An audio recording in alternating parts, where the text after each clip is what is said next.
Báscula, el peso de las ideas. ¿Qué tal? ¿Cómo está? Muy buenas tardes. Les saludamos cordialmente en este jueves. Es jueves de gobernanza en La Báscula con el doctor Francisco Hernández Lomelí. En esta tarde, Francisco, ¿cómo estás? Gusto saludarte, bienvenido. Buenas tardes.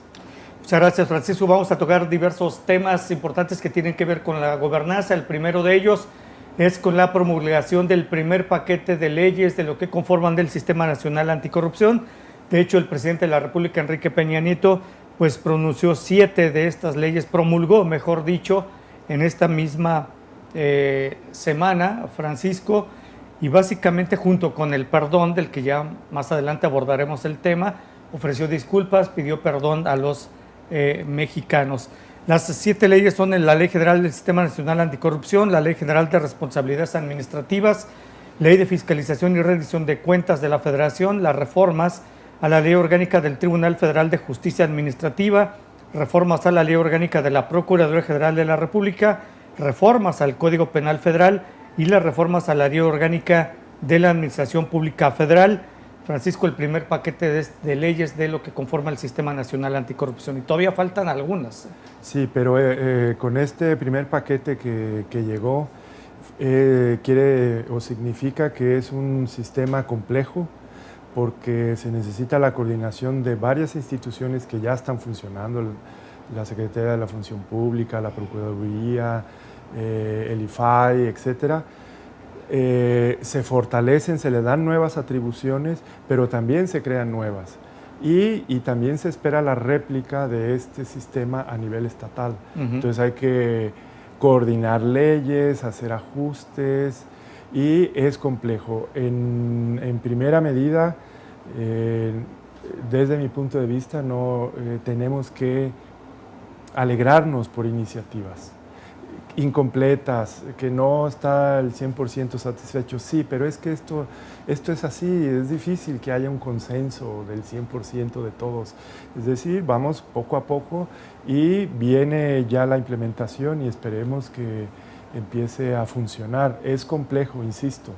Hay de las instituciones que ya existen, se fortalecen, se les dan atribuciones, se tienen que coordinar por ley para hacer más expedito todo su funcionamiento, y se crean nuevas que también son bastante interesantes. Sí, porque todavía falta el nombramiento de quien será el llamado fiscal anticorrupción, ¿no?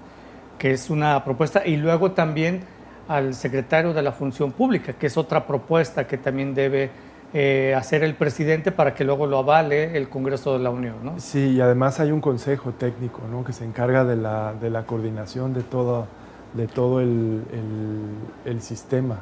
Bueno, de hecho va a haber una coordinación. Este sistema va a coordinar actores sociales y autoridades de los distintos órdenes de gobierno, como mencionas, a fin de prevenir, investigar y sancionar la corrupción. Y este comité coordinador, que va a estar encabezado por un ciudadano, que es básicamente, también habrá un comité de participación ciudadana integrado por 5 personas, seleccionado por académicos reconocidos. Este Sistema Nacional de Corrupción cuenta con mecanismos que buscan prevenir estos actos de corrupción, como códigos de ética, protocolos de actuación y mecanismos incluso de autorregulación. Es decir, un sistema complejo, ¿no?, como tú mencionas. Sí, y además, bueno, ya la participación ya no de ciudadana, si podemos llamarle así, ya no es una concesión como se veía antes. No, es ya la forma en que trabajan las instituciones públicas en el mundo, en el resto del mundo. Entonces nosotros vamos atrasados aquí.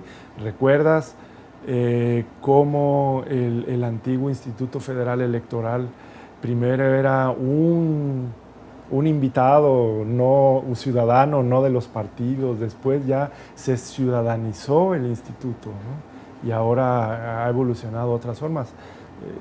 Ya podrían ser algunas criticables, pero la tendencia es eso, ¿no? Igual aquí, bueno, hay todos unos que por ley le corresponden al Estado vigilar, proteger, castigar, sancionar, etcétera, pero ya se necesita en estos nuevos modelos de gobernanza, de relación entre gobiernos y ciudadanos, la participación activa, no anecdótica, simbólica, a manera de concesión, decir, bueno, un asiento en un comité. No, es que ya son parte y tenemos que tomar parte activa en el diagnóstico, soluciones de gobernabilidad en México. Por supuesto. Ahora tampoco quiere decir que con esto ya se va a resolver de fondo los problemas de corrupción que hay en el país. Este es un primer paso que es alentador, pero obviamente falta emprender las acciones para el combate a la corrupción y sobre todo castigar a quienes cometan actos de corrupción para inhibir esta práctica y sobre todo pues ir eliminando o también disminuyendo los índices de impunidad que hay, ¿no? Sí, porque recordemos que todavía participan las viejas instituciones, podemos decir las tradicionales, y esas se tienen que poner, se tienen que actualizar y estar ya en otra frecuencia de prevención de la corrupción. Ya no estarán vigiladas unas a otras las instituciones. Hasta ahora se han manejado un poco independientes, ¿no? El Instituto Nacional de Acceso a la Información por un lado, sí a veces dialogaban, ¿no? La Comisión Nacional de Derechos Humanos, dialogaban a veces no en buenos términos, pero ahora este sistema lo que yo veo novedoso, muy atractivo y ojalá que funcione, es que los obliga a coordinarse y a trabajar más cercanos y el manejo de información entre ellos. Sí, bueno, por supuesto hubo distintas posturas en ese sentido. Jesús Zambrano, el presidente de la Cámara de Diputados, él argumentó que este nuevo sistema está incompleto, pues dijo tiene insuficiencias, por supuesto, ¿no? Todo es perfectible, diría yo. De acuerdo. ¿No? Y en cambio, el presidente del Senado, Roberto Gil, pues él destacó que México puede en democracia, en su pluralidad, derrotar a la corrupción y reducir la impunidad. Dice que no necesitamos justicieros para consolidar un auténtico Estado de Derecho. E incluso, pues también a Roberto Gil bromeó y dijo, la victoria de todos es un sistema. Este sí, como dicen por ahí, probablemente no lo tiene ni Obama. Eso digo Roberto Gil, ¿no? Bueno. Este Sistema Nacional Anticorrupción. No lo sé, no creo que lo tenga tan complejo como el mexicano. Igual decíamos, recuerdas del Instituto Nacional Electoral, antiguo IFE, ¿no? Sí. Con las elecciones de Bush y los problemas que hubo en Florida, que no contaron bien los votos y que no... El sistema no lo tienen ni ellos. Y ¿no? luego vino lo de las Torres Gemelas, que bueno, ya opacaron todo el tema de sí. Miami. Pero bueno, en un sentido yo creo que sí tiene razón. No lo tienen tan complejo como los otros. No quiere decir que sea eficiente. Ahí ese es el gran reto. No, además ni siquiera ha mostrado si es eficiente o no. Nada. Todavía no opera. Apenas se hizo la promulgación de estas 7 leyes. Y junto con este anuncio que hizo el presidente, esta promulgación de estas 7 leyes, también el presidente pues pidió perdón a los mexicanos, ofreció disculpas, reconoció sus errores y bueno, pues también él dijo que él será un principal impulsor de este Sistema Nacional Anticorrupción para comenzar a castigar a los funcionarios corruptos. Y además, ¿tú consideras que fue acertado el que el presidente haya ofrecido disculpas, que haya pedido perdón, Francisco? Mi opinión es que yo como ciudadano las acepto, pero con algunos pormenores. Por ejemplo, la acepto, sí, me parece que es un acto de humildad muy poco frecuente a estas esferas, pero fue extemporáneo, es decir, llegó tarde, dejó que durante 20 meses nos enojáramos, como ahora él mismo, que nos pusiéramos de mal humor, como él mismo lo reconoce ahora. Y algo muy importante, dice que se vulneró, se lastimó la investidura presidencial. Entonces, eso también es importante, reconoce que está dañada la figura, la institución presidencial. Claro.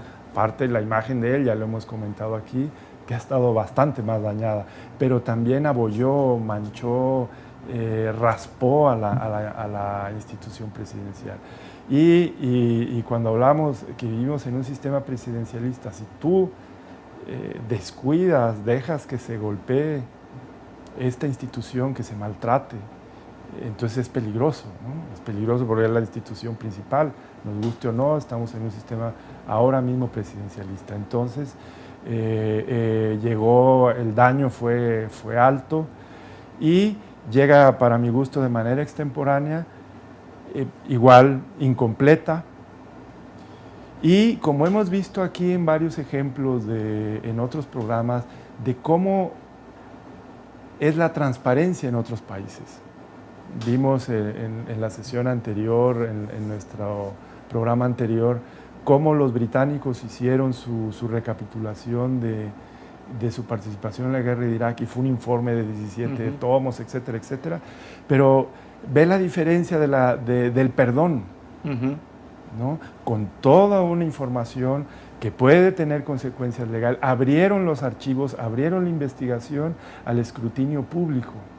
Entonces, las palabras del presidente es un, ¿cómo diría yo? Es el pago de los intereses, nada más, de lo que nos debe, de explicación, de buenas acciones, de combate a la corrupción, que bueno, hay que ver, todavía le queda tiempo para ver si efectivamente ese compromiso que ahora él lo remarca va en serio.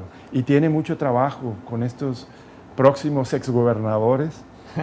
Por lo menos 3, ¿no? Por lo menos 3, tiene mucho trabajo y sería una excelente ocasión para demostrar con hechos las buenas intenciones que mostró, primero al ofrecer disculpas, pedir perdón, al promulgar estas leyes del Sistema Nacional Anticorrupción y al pronunciarse él mismo como el principal impulsor del combate a la corrupción. Pues ahí está la oportunidad, faltan las acciones. Eso es lo que demostrará en los hechos la buena voluntad que tenga el presidente en este sentido. De acuerdo. ¿No? Muy bien, Francisco, vamos a hacer una pausa, regresamos jueves de Gobernanza en la Báscula con el doctor Francisco Hernández Lomelí.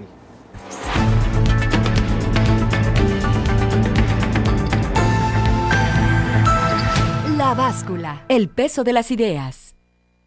Bueno, continuamos jueves de Gobernanza con el doctor Francisco Hernández Lomelí. Y en este esquema de transparencia, rendición de cuentas y combate a la corrupción, Francisco, pues también durante la semana ya se dieron a conocer las declaraciones 3 de 3 de los dirigentes de los partidos políticos, cuando menos de los 3 más importantes. Bueno, aunque el PRD está de capa caída, pero bueno, de todos modos es uno de los más importantes del país. Y como líderes de organizaciones políticas que reciben y administran recursos públicos, los presidentes de estos 3 principales, el PRI, el PAN y el PRD, dieron a conocer su declaración 3 de 3. Y bueno, hubo muchas sorpresas ahí cuando todo el mundo pensaría que, por ejemplo, Alejandra Barrales del PRD, por ser un partido supuestamente defensor de los pobres, tendría menos recursos. Pues no, la sorpresa es que tiene mucho dinero Alejandra Barrales, ¿no? Y luego también el dirigente del PRI, pues resulta que tiene una flotilla de taxis, de vehículos, que tú dices, bueno, con su preparación académica y su perfil, pues quizá no se debería dedicar a este negocio, pero el tema es que tiene esta flotilla de taxis. Si quieres desglosamos más o menos algunas cosas. Y por ejemplo, Anaya del PAN, que pensaríamos que el partido de los ricos y de los pudientes, pues resultó que es el más pobre de los 3, ¿no? Sí. ¿Qué te parecieron las declaraciones, Francisco? Bueno, a mí yo estoy muy sorprendido por la declaración de bienes, no el acto de declarar, sino lo que tienen. Lo que tienen, ¿no? Lo que declaran. Y la verdad es que tuve que volver a mis viejos apuntes de la facultad. Y antes que había una tesis muy manejada cuando yo estudiaba en la facultad que decía que el gobierno es de los ricos. Y bueno, nosotros la veíamos como más que una hipótesis científica para entender lo que pasaba, lo veíamos como una bandera política. Pero tengo que volver a ella, Antonio, porque lo que esto demuestra es, primero, que efectivamente los políticos son millonarios. Es un gobierno, nos gobiernan los ricos. Sí. Nos dirigen los partidos políticos, los dirigen los millonarios. O sea, son fortunas que yo no sé cómo las hicieron. Por ejemplo, el de Ricardo Anaya. Es un chico, y me atrevo a decirle chico porque es menor que yo. No llega a los 40 años, así creo. Y ya tiene millones, ya tiene su casa, tiene sus bienes, ¿no? Sí, es el más modesto parece de los dirigentes, pero ya tiene su fortuna antes de los 40 años y dedicado al ejercicio público, no empresario. Bueno, al final declara que tiene Forma parte de dos organizaciones privadas, Cintla SDRL y Junicerra, también una sociedad de no relación menciona de limitada qué y tipo, capital si son, variable. no menciona si son menciona. constructoras o algo. Bueno, tiene inversiones mayores a 500,000 pesos, es lo único. Bueno, y entonces imagínate, ya es un ahí por lo menos tiene $1 millón ahí como inversionista en las dos empresas, ¿no? Pero si tú te das cuenta y revisas el currículum de él, todo viene de, digamos, su tiempo completo, digamos, a donde mayor hora le ha dedicado como actividad, es a la función pública. Entonces la función pública, el ser servidor público, te hace millonario. Eso yo estoy impactado. Ese es el primero. De Enrique Ochoa. Es que mencione algo de los bienes que tiene Ricardo Anaya, por ejemplo. Sí. Tiene ingresos anuales, cuando menos él declara, por 1,503,964 pesos. Tiene una casa en la ciudad de Querétaro con un valor de 4 millones de pesos, más de 4 millones, una camioneta modelo 2009 con valor de 210,000 pesos, menaje de casa suma 200,000 pesos, es titular de 6 cuentas bancarias, 4 de ellas con inversiones menores de 100,000 pesos y 2 mayores a 500,000 pesos y las 2 participaciones como inversionista en las 2 empresas por más de 1 millón de pesos. Es lo que tiene Ricardo Anaya, que es el más pobrecito de los dos dirigentes. Pero imagínate ya un capital nada despreciable de por lo menos 5 millones de pesos, es decir, su casa, etcétera. Hay que ver si es el valor catastral o comercial, etcétera, etcétera, etcétera. Pero vamos por lo bajo. 5 millones, tú dices, bueno, de funcionario público. No está mal, ¿no? Pues, ¿será por eso que son tan codiciados los puestos? Por eso públicos? Se disputan tanto los cargos, ¿no? En las elecciones y luego por eso las luchas por el poder, ¿no? Sí, entonces eso es bastante, y te digo, además no llega a los 40 años, ¿no? Así es. Enrique Ochoa, por ejemplo, reportó 3,509,539 pesos de ingresos anuales. Bueno, no está mal. Hay que recordar que fue director de la Comisión Federal de Electricidad. Sí. De hecho, de esta cantidad, 2 millones corresponden, 2,052,000 al sueldo como director general y luego 1,442,000 por actividad industrial, empresarial o comercial, pues el nuevo líder del PRI tiene una flotilla de 50 taxis y una participación en la empresa AOS Farmacéutica, que aquí dijo que él sí tiene conflicto de interés con esta empresa. Además está casado con Greta Rojas, que ella es directora de negocios de fútbol de TV Azteca, ¿no? Entonces, bueno, pues ahí ella es una alta ejecutiva de esta televisora. Supongo que entre los dos hacen una buena bolsa de ingresos al año, ¿no? Sí, pero imagínate, por ahí también viene, dice, cuenta con una flotilla de 50 taxis. Entonces, si vamos a la investigación, si nos vamos un poco atrás y decir, ¿y cómo consiguió 50? ¿Cómo se hizo de los 50 taxis? 50, tú puedes contratar un crédito bancario y te presta para comprar 50 o 60 taxis, dependiendo de lo que te respalde o consigues un aval. Bien, pero ¿y cómo consiguió los permisos? Las concesiones de taxis, no dice de qué tipo de taxis, son urbanos, son de servicio público federal, son de aeropuertos, son de... ¿De qué, no? ¿De qué tipo? Eso, por ejemplo, no está, ¿no? Así como de repente aparecieron 50 y además, fíjate, una casa en la Ciudad de México con un valor de casi 7 millones de pesos. Tiene contratado un crédito para la compra de esta casa con un interés de 8.48%. Una casa en Morelia también, en copropiedad al 50%, con una tercera persona, no dice, la finca tiene un valor de 3.731.000, un departamento en La Paz, en copropiedad al 50% con una tercera persona, no se dice, quizás sea su esposa, se adquirió en crédito en 2014 a un precio de 9 millones, imagínate el departamento, 9,708,000 pesos, 50 coches Nissan, solo de la flotilla, 50 piezas de arte que oscilan entre los 2.280 pesos y los 290,000 pesos, 2 conceptos de colecciones, una de 39,000 pagada al contado y otra de 501,000 pesos. De menaje de casa, 1,156,000, 318,000 por concepto de otros bienes inmuebles, 9 millones por concepto de bienes intangibles. Es titular de 5 cuentas bancarias, más otra en copropiedad y una más en Estados Unidos junto con su esposa. De sus cuentas, 3 superan los 100,000 pesos y según la declaración fiscal exhibida, va al corriente en sus impuestos y no tiene adeudos en tarjetas de crédito que juntas suman 39,000 pesos, nada más debe 39,000 en tarjetas de crédito y bueno, la declaración de interés con la empresa farmacéutica. Pero entonces volvemos a lo mismo. Él ya no sé si es chico, no sé si es mayor que yo. Pero tiene como 44, 45 años. Entonces sí es menor. O sea, a los 45 años tú ya hiciste esa fortuna. Puedes ser un hombre de negocio, tú puedes decir, Zuckerberg la hizo, tiene 1000 veces más que él y tiene menos años, sí, pero esos son empresarios extraordinarios. Pero él, que viene igual de la función pública, ¿no? ¿Cómo llegan a tener esta fortuna? ¿O heredaron? ¿O no lo sé? Eso yo creo que sería o debe formar parte, a mi modo de ver, también de la rendición de cuentas. Es decir, yo declaro 50 taxis, sí, pero ¿y cómo te hiciste? Entonces ahí hay otro tipo de interés. ¿Quién te dio las concesiones? ¿Licitaste? ¿Hubo una licitación para la concesión de 50 taxis y luego las ganaste? ¿O no? Esa atribución del titular X para asignarlas sin licitación. Bueno, ¿quién es ese titular? ¿Cuál es tu relación con él? Y ahí viene el verdadero conflicto de intereses, ¿no? Creo yo, cuando empiezas a intentar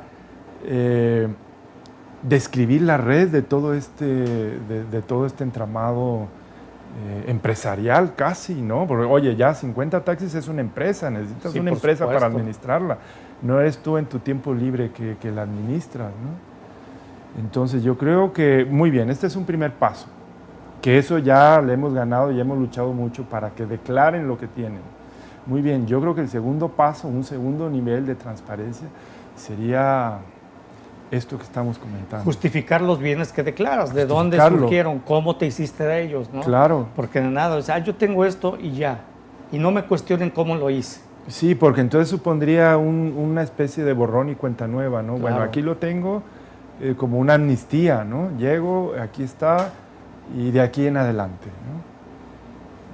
Ese es un pequeño paso, eso era impensable hace 25 años, 30 años en nuestra cultura política, en nuestra función pública, ¿no? Bueno, ya dimos ese paso, ahora el que sigue. Claro. Bueno, vamos a hacer una pausa y regresamos para platicar de Alejandra Barrales, cuánto tiene la dirigente nacional del PRD. Después de la pausa lo diremos, jueves de gobernanza con el doctor Francisco Hernández Lomelí.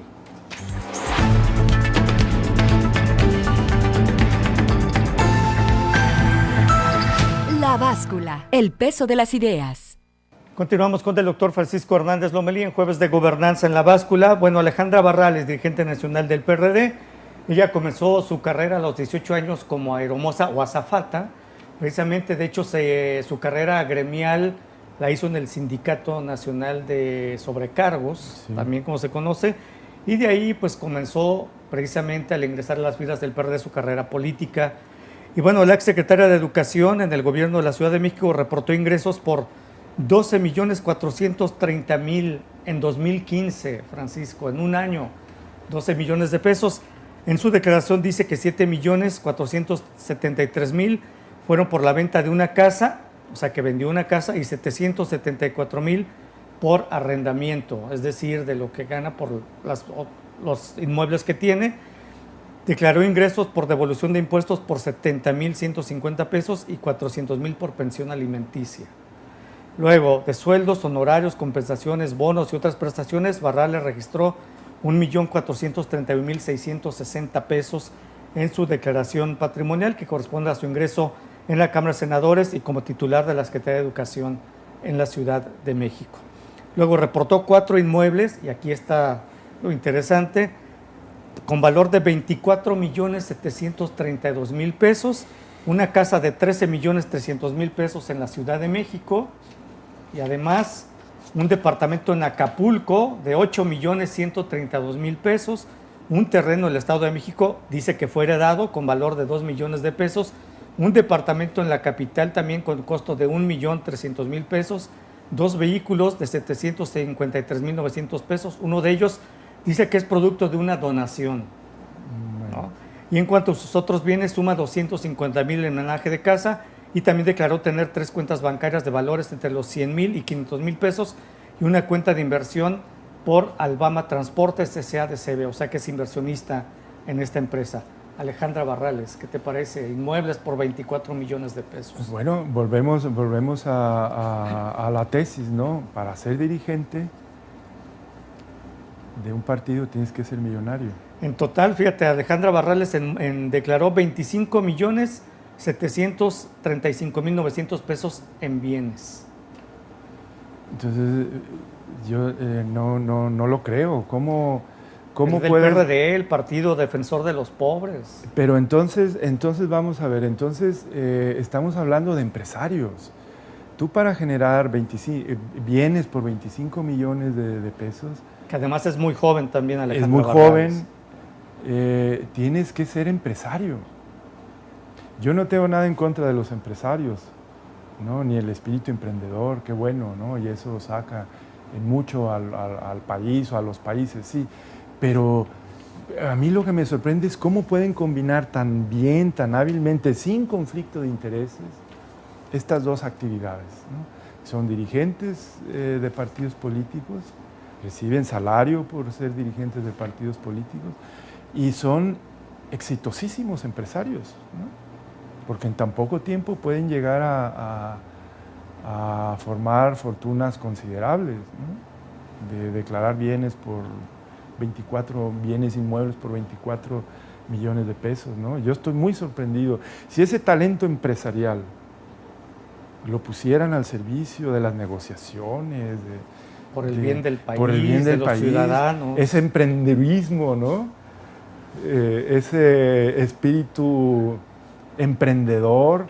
Bueno, yo creo que los partidos políticos serían otra cosa y por supuesto yo sigo pensando que los partidos son uno de los lastres de este país, ¿no? Así como están organizados ahora. Entonces sería otro país esto, ¿no? Sí, por supuesto.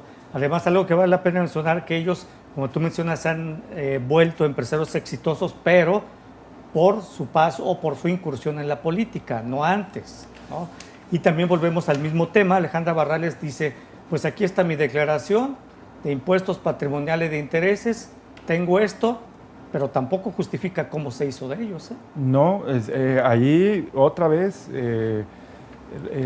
por sí mismo sale el segundo paso, que es en este sistema nacional anticorrupción, sería averiguar, demostrar, como dice ahí las atribuciones, investigar, ¿no? De cómo se hizo este patrimonio. Mire, yo soy muy optimista y no dudo que sea legal. Yo no estoy hablando que hicieron cosas ilegales, ¿no? Simplemente es que estoy tan sorprendido del espíritu emprendedor de ellos que me sorprende, ¿no? Que ojalá utilizaran esos talentos para levantar a sus partidos políticos, ¿no? El pobre PRD que, como tú lo dijiste, viene de capa caída y viene casi en picada, ¿no? En caída libre. Sí. Entonces, ojalá que esos talentos también los apliquen al partido, porque yo soy también de la idea, aunque yo no soy militante del PRD, yo sí creo que debe existir uno o dos partidos de izquierda que sean el contrapeso también a los demás partidos, ¿no? Deben existir, claro que sí. Por supuesto. Y bueno, esto de lo que estamos hablando son los dirigentes de los partidos políticos en México que ya hicieron pública precisamente su 3 de 3. Pero los otros dirigentes de los partidos pues no lo han hecho. Así es de que únicamente Ricardo Anaya del PAN, Enrique Ochoa del PRI y Alejandra Barrales del PRD ya hicieron esto, por eso lo estamos comentando. Pero, por ejemplo, Dante Delgado del Partido Movimiento Ciudadano no ha hecho pública su declaración, su 3 de 3. Tampoco lo ha hecho, por ejemplo, Andrés Manuel López Obrador, que él sí, si quiere precisamente demostrar y contribuir con el combate a la corrupción, que él pregona mucho, que vamos a eliminar la corrupción en el 2018 y no sé qué tantas cosas. Bueno, pues que presente su 3 de 3, ¿no? Yo creo que él es el principal que debería hacerlo. No, además los demás dirigentes que no han presentado es un desprecio a la ciudadanía, ¿no? Es un desprecio y es casi se ponen en contra, ¿no? de este espíritu del Sistema Nacional Anticorrupción, Claro. Que debemos ser transparentes. Ellos manejan dineros públicos. Es su obligación. Entonces, que lo abren. ¿Cuál es el problema? Pues no sé, seguramente ellos creen que de veras hay problema, por eso no lo harán. Pero entonces Dante Delgado, Andrés Manuel López Obrador, Luis Castro Obregón de Nueva Alianza, Hugo Eric Flores Cervantes del Partido Encuentro Social, bueno, que es de reciente creación, y luego del Partido Verde Carlos Alberto Puente y del PT Silvano Garay. Ellos no han hecho su declaración, son 10 partidos, ¿no? Su actitud es nueve partidos. Es un desprecio a la ciudadanía, ¿no? Y es una carcajada, una bofetada al Sistema Nacional Anticorrupción, ¿no? No me interesa no me siento interpelado por ese nuevo espíritu de hacer bien las cosas, ¿no? Viven en otro país. Seguramente, como dirían, en este aspecto. Ya en el veremos. caso de Andrés Manuel López Obrador, esa opacidad que él demuestra no la tiene ni Obama. ¿No? Supongo, digo. Bueno, y hoy otro tema muy interesante también que tiene que ver, hay un estudio que comentamos el doctor Francisco Hernández, su servidor, hay un estudio que realizó Pipa Norris, una destacada politóloga, destacadísima, de hecho después de Giovanni Sartori, yo creo que una de las más destacadas en el ámbito de los estudios políticos a nivel mundial. Y bueno, ella hizo un estudio que es una percepción de integridad electoral en el mundo, que mide como 39 variables muy distintas a la que se miden normalmente, y con base a ello pues habla de una calidad democrática en varios países. Y en este proyecto de integridad electoral pues ella encuentra que el financiamiento de la política es el principal problema que afecta a la integridad de las elecciones. Hay malas prácticas en este ámbito, debilitan el interés ciudadano, la rendición de cuentas y el apoyo a la democracia. ¿Tuviste oportunidad de ver el estudio? Sí, es un estudio complejo, difícil de seguir, es complicado en las variables que maneja, y los resultados, bueno, ya lo comentaremos, son un poco contrastantes, ¿no? Sí. No es lo que uno espera de percepciones, efectivamente mide otras cosas y entonces los resultados son diferentes. Donde nosotros esperaríamos que los países tradicionales de la Europa occidental, los países nórdicos fueran los más, con las mejores percepciones, y no es así. O al revés, países que pensábamos que la percepción es muy baja, o por lo menos desde mis prejuicios era bastante baja, y resulta que no salen tan mal parados en este estudio. Sí, bueno, estos problemas, dice ella, siguen ocurriendo a pesar de que cada año la comunidad internacional, cuando menos en los países donde ellos hicieron el estudio, se invirtieron cerca de $500 millones para mejorar los procesos electorales, y en muchos de estos países no ocurrió así. Este proyecto de integridad electoral pues evalúa, por ejemplo, acciones a nivel global y si cumplen con estándares internacionales en materia electoral. Es un proyecto de investigación independiente basado en las universidades de Sydney y de Harvard, bajo la dirección de la doctora Pipa Norris. Y bueno, cubre, por ejemplo, se estudiaron 180 elecciones presidenciales y parlamentarias llevadas a cabo entre julio del 2012 y diciembre del 2015. Este estudio se dio a conocer apenas en febrero pasado, pero bueno, por su complejidad, pues hay que leerlo detenidamente. Y se hizo en un total de 139 países. Y de los resultados, pues vamos a platicar después de esta pausa. ¿Te parece bien, Francisco? Porque contrariamente a lo que pensábamos, pues México está mal, pero pues según esto no está tan mal, está en una percepción de integridad electoral moderada, ¿no? Sí. Regresamos, Jueves de Gobernanza en la Báscula, con el doctor Francisco Hernández Lomelí.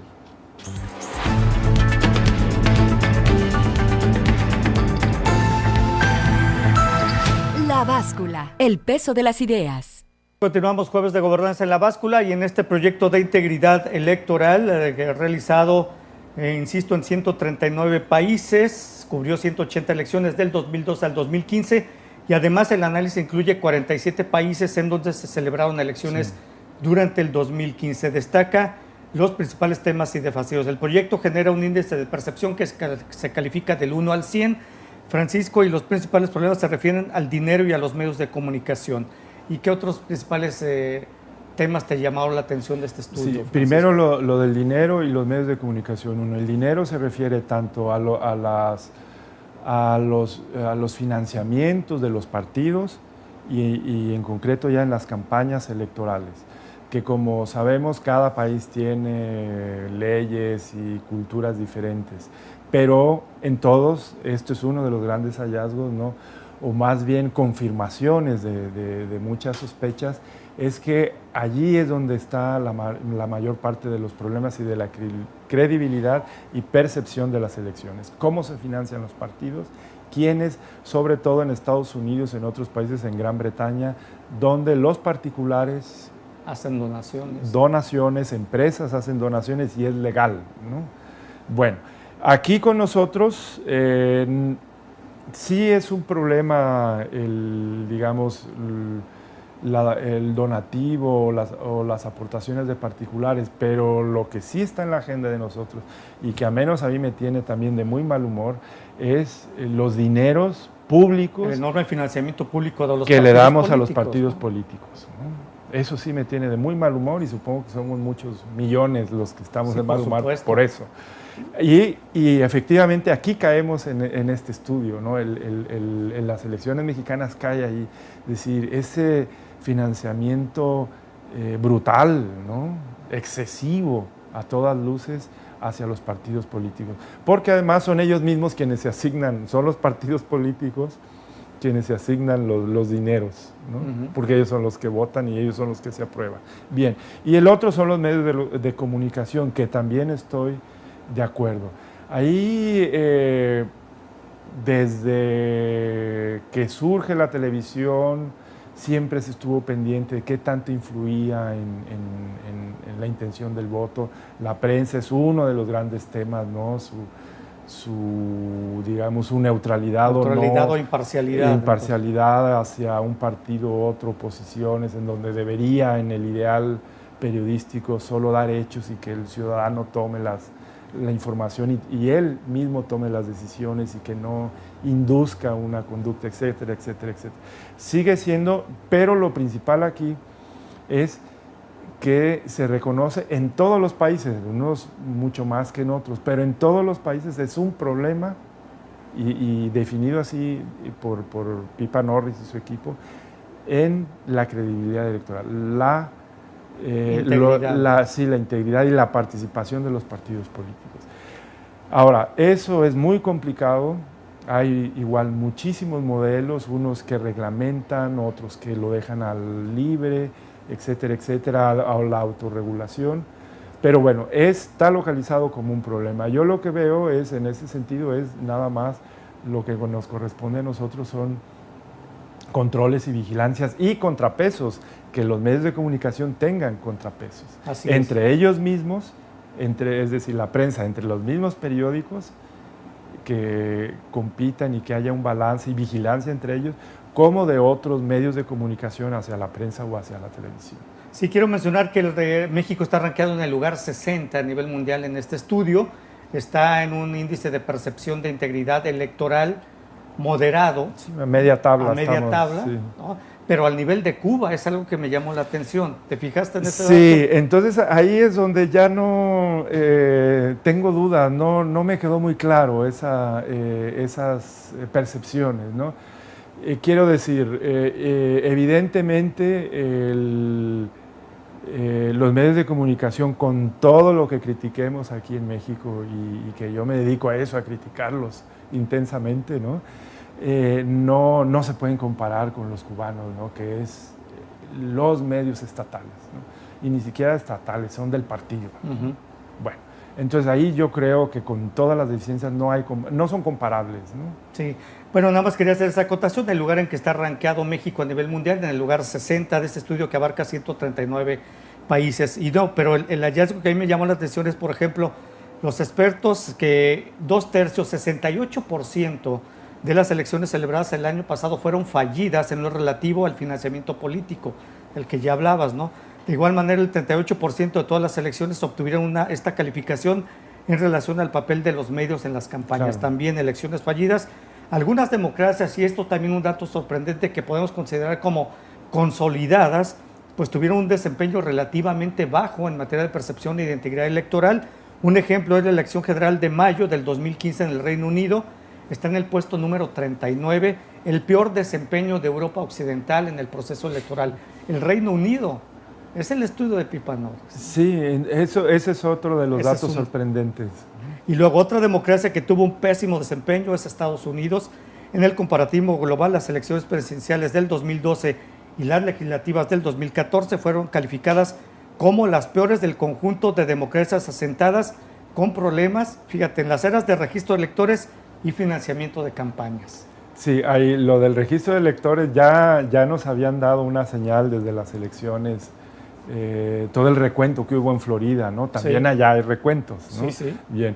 Y además su sistema un poco raro, ¿no? Que es a través de los delegados y no a través del voto. No es una democracia directa. No es directa, sino que es por delegados.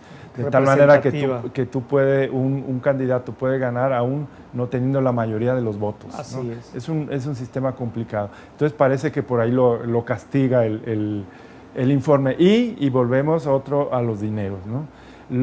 Allá es el financiamiento privado, sobre todo de las empresas. Sí.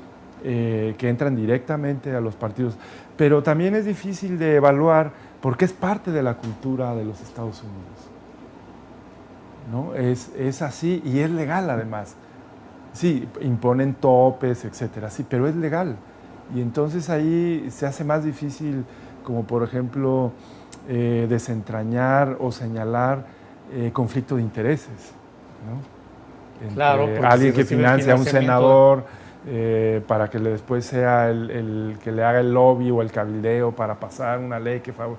Entonces es muy complicado, pero... Allá sí que hay conflicto de intereses. Sí, allá sí hay, allá pero sí. También tienen sus mecanismos, ¿no? Tienen, ¿cuáles son sus contrapesos? Bueno, allá sí y acá también, ¿no? Nada más allá es pues los otros que se sienten afectados por los intereses que también son otras empresas, ¿no? Pero es a otro nivel, pero con esto quiero decir que es parte de su cultura, ¿no? Y acá con nosotros también tenemos nuestra cultura, pero en donde hay cosas que quieren como legalizar como parte de la cultura, como es este financiamiento excesivo a los partidos.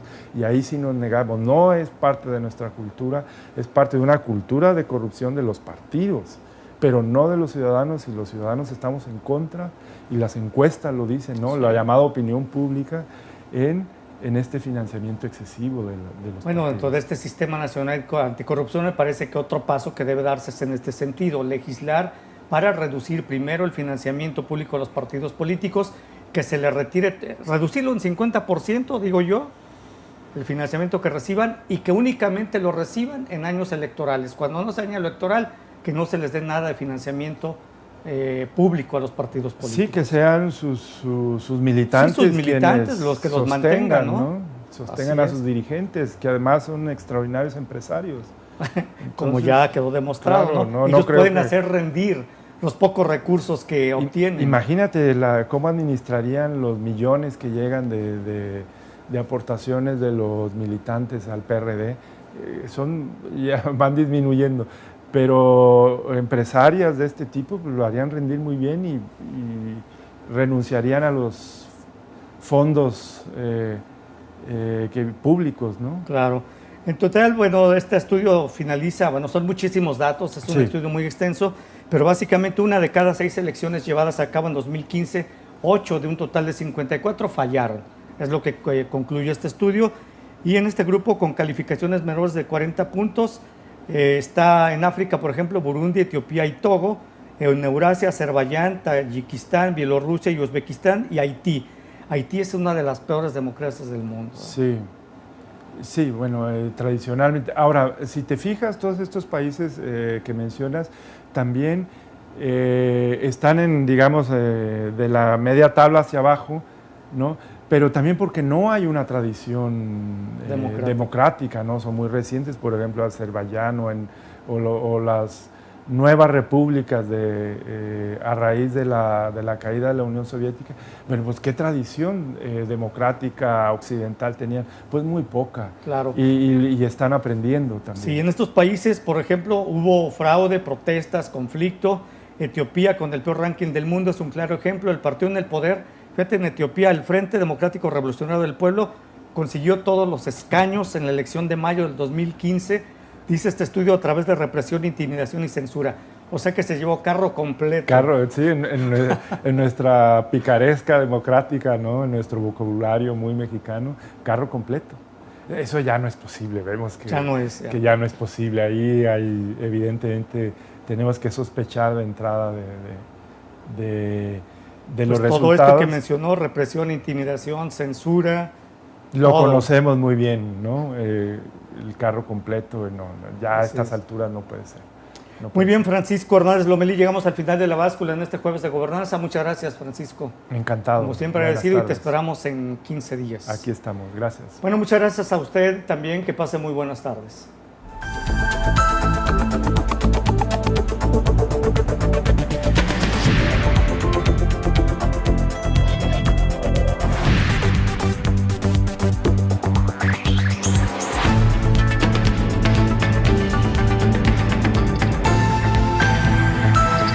La báscula, el peso de las ideas.